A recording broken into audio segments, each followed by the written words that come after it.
Man, Will Smith.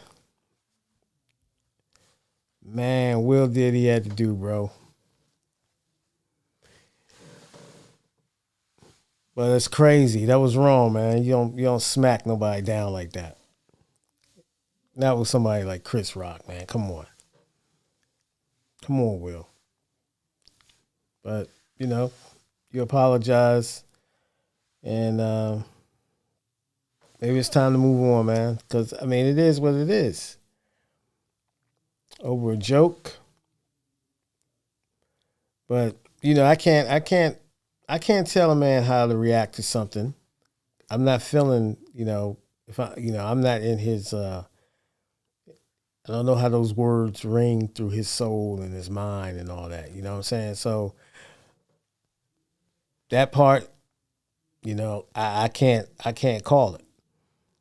But the other action, I can react to that. That becomes up for debate because you didn't have to put your hands on homeboy, and it's just it really is a bad look in regards to composure. So sometimes you have to shout out to Chris Rock because he ate that, man. I mean he really kept his composure, and it could have really went left real quick. I mean, you assaulted me. What I mean, you know, yeah, it's a joke. I meant no ill will, and well, you've been in comedy environments, jokes, zingers and all that. So, with that said, he did what he did, um, and what can you do about it? You can debate it, you can talk about it, but it happened, and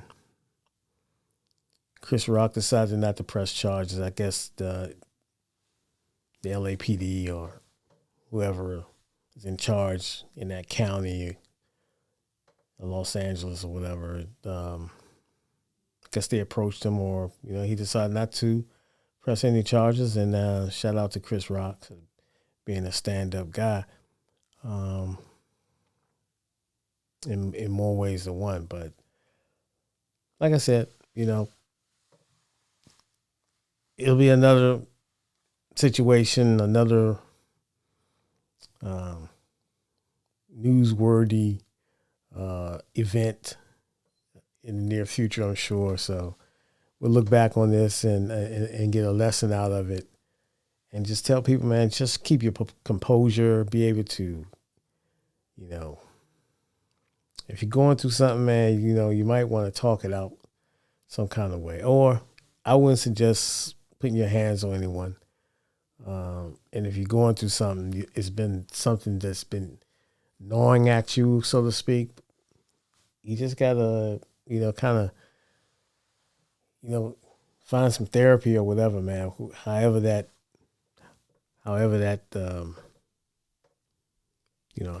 goes about, how you seek it or whatever. But definitely can't put your hands on people, man. And Will knows that. So what can we do? But you got the Final Four coming up.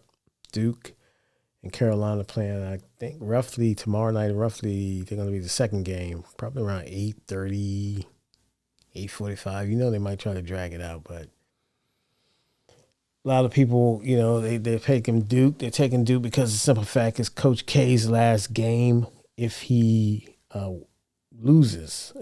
So this is his last hurrah, and he's in his Final Four, and he's playing playing North Carolina, who they have never met in the tournament. So this is really a rivalry game, and they're both in the same conference. Yeah, it should be entertaining. North Carolina did win Coach Mike Krzyzewski's last game at Cameron, and he came out with a loss. North Carolina gave him the L. So this is an incentive, and plus, you got to get through them to go to the championship. So we'll see. We'll see how it turns out. But that's the big one. The Final Four. Kansas is playing Villanova in another tough game. Villanova, as you know, they lost the kid doing the Achilles, a good player for them. So I don't know if they can keep up with Kansas. Kansas is like a track team. They're up and down the court, and they're built for winning. They're built for winning, and that's what they do, and they're in a great position. So that's going to be a fantastic game, too. I'm going to try to watch both of them if I can. I'm going to settle down, and I guess I'll start at 6 or so. So I'm going to get into it. I don't need all the hype or whatever. I just watch the games. So that's what I do. And enjoy it like the rest of you folks. Those who enjoy men's college basketball. This is for all the marbles, Final Four. And I guess we had the championship on Monday. So it'll be intriguing because the way it's matched up, it's going to be either way. You got, like they've been claiming, the Blue Bloods. So they got Villanova representing the Big East, and of course North Carolina and Duke coming out the ACC, and Kansas, the Big 12. So Kansas is a blue blood too. So they all have championship pedigree, and their fan base are going to be there strong, and they're going to be represented. So I think that's going to be the interesting part, just to see just the event, being there in New Orleans. Oh, man, and just having that event. Can you imagine? I don't need to plan to go down to New Orleans someday in, the not too distant future. So, but can you imagine this weekend down there? So it's going to be a good. It's been a good tournament. I think it's going to be a fantastic Final Four. I'm hoping for it to be close games, thrilling games. But I wouldn't be surprised if there's blowouts, so that can happen too. But I think these two teams, Villanova has probably had the lesser firepower out of the four. But Kansas has got firepower. Duke has firepower. Carolina can get up and down the court. Villanova will try to stag you down, bog you down, and but they're going to shoot. With Villanova, they got a high shooting percentage. So, but like I said, losing that kid and for the Achilles, it's going to be a lot to overcome. But they got some players there that that can step up, and they've been stepping up. So they got a system. They're going to stick with it, and it's been winning for them. I mean, they're number 2 seed, so they're not a slouch at all. So listening to the mixtape, J. Cole's mixtape. So I'm gonna get back into that. Probably do a beat report on that, and it's been a minute.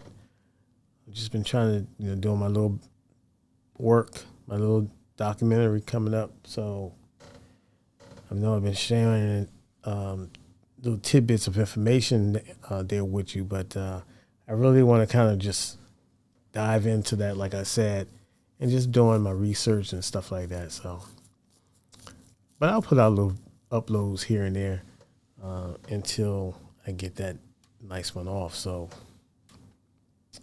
coming at you live, Mid Game Network. Take care. Enjoy yourself. Peace. Peace and love.